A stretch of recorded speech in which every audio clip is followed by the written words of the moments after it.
খালা শোনেন, কাল থেকে আপনার আমার বাসায় কাজ করতে আসতে হবে না। কালকে রাত পহেলের রোজা, আমি তো কোনো কাম পাবো না। আপনি কাজ পাবেন না পাবেন ওইটা তো খালা আমার দেখার বিষয় না। আপনারে দিয়ে এখন আমার পোষাচ্ছে না, তাই আমি আপনারে বাদ দিয়ে দিচ্ছি। খালা, আপনি এই সময় আমার সর্বনাশটা করেন না খালা, আমার পেটে লাথি দিয়েন না। আমি কারো কাছে কাম পাবো না খালা। আপনি এক কথা কেন বারবার বলতেছেন বলেন তো?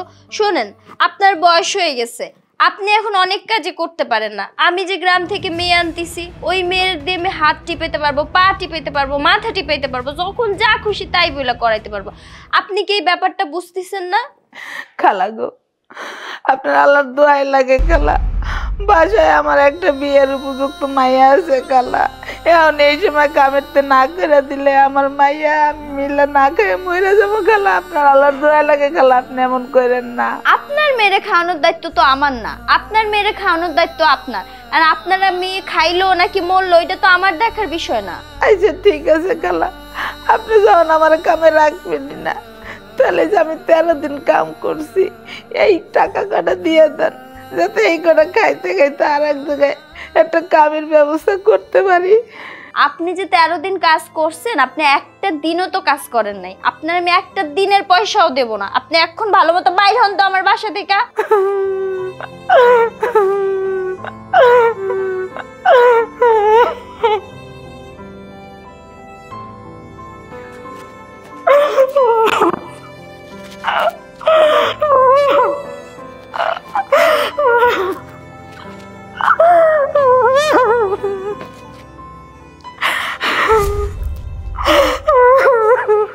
রোজিনা পা,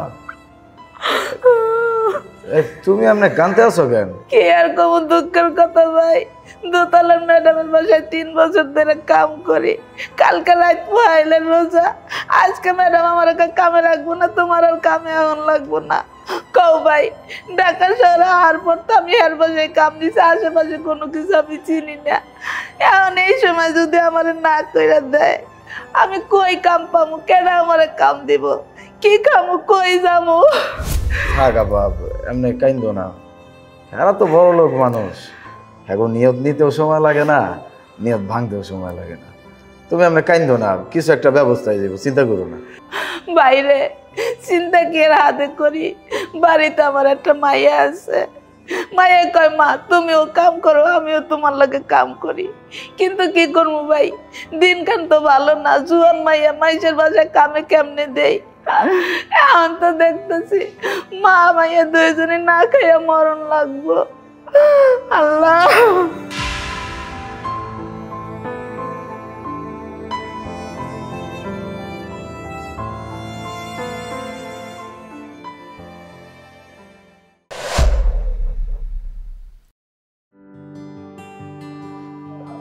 ভাইজান, ওই 2 কেজি আলু, 1 কেজি টমেটো, 1 কেজি সিম, মরিচ দেন ½ কেজি, তারপরে ওই যে লাউ দেন, শাক দেন, আর হচ্ছে বেগুন দেন 1 কেজি। আচ্ছা ঠিক আছে ভাইজান।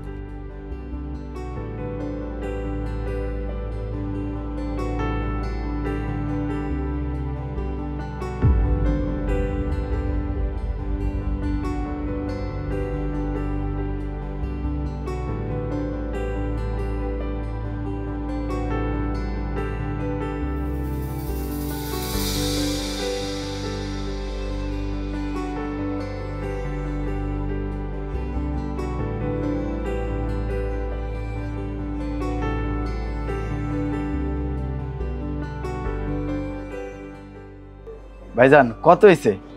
1230 টাকা। 1230।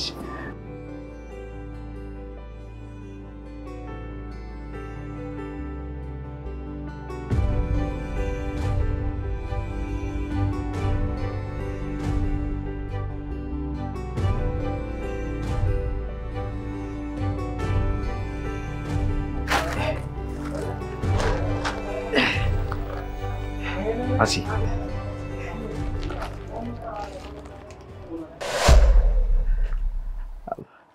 রোজিনা আপা, রোজিনা আপা। কেডা কেডা ডাকে? আপা একটু বাইরে আহেন। আপা। আরে ভাই, তুমি এই সন্ধ্যার সময় কি মনে করে? বাজারটা রাখ। রাহেন রাহেন। তুমি আবার কষ্ট করে বাজার আনতে গেলা কেন ভাই? এটা কষ্টের কি আছে? আপনার আপা ডাকছি, এনে তো কষ্টের কিছু নাই। আর তাছাড়াও আমার জমানো কিছু টাকা ছিল। আপনার কথা হই না আমার এমন মনে হয়েছে যে আমার মরা মা উঠা এসা অসহায়ত্বের কথা কইতেছে, আমি আর নিতে পারি নাই। এই লেগে ভাবলাম যে আপনার লেগে রোজার কিছু বাজার সদাই কইরা নিয়ে আসি। এই জন্য বাজারে চলে গেছিলাম, ওই যে জমানো কিছু টাকা ছিল এটা দিয়ে আপনার লেগে বাজার করে লইছি।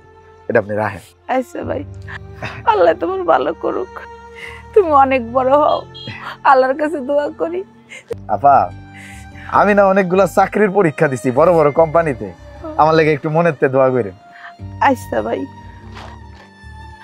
আল্লাহ আমার এই ভাইটার মনের আশা তুমি পূরণ করে দিও। আল্লাহ তার একটা বড় কোম্পানিতে চাকরি পাওয়াই দিও। তার অনেক স্বপ্ন, সে একটা বড় কোম্পানিতে চাকরি করব। আল্লাহ তুমি তার চাকরিটা পাওয়াই দিও, আমিন। আবা তাইলে আমি যাই গা। আসসালামু আলাইকুম। আচ্ছা ভাই, আবার আইসো।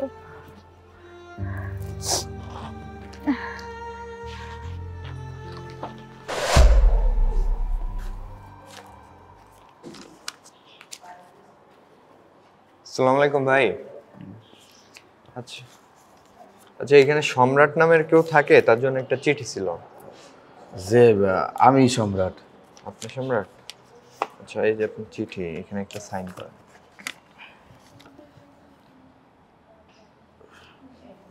আচ্ছা ঠিক আছে।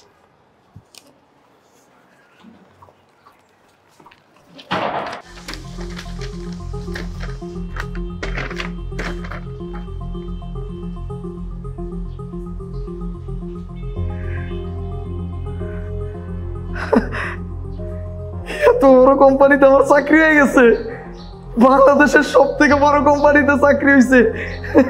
আল্লাহ, আল্লাহ তুমি মহান। আল্লাহ তুমি প্রমাণ কইরা দিচ্ছ, কেউ যদি মানুষের পাশে দাঁড়ায় তুমি তার পাশে থাকো। আমি আমি আজকে অনেক খুশি, আমার চাকরি হয়ে গেছে।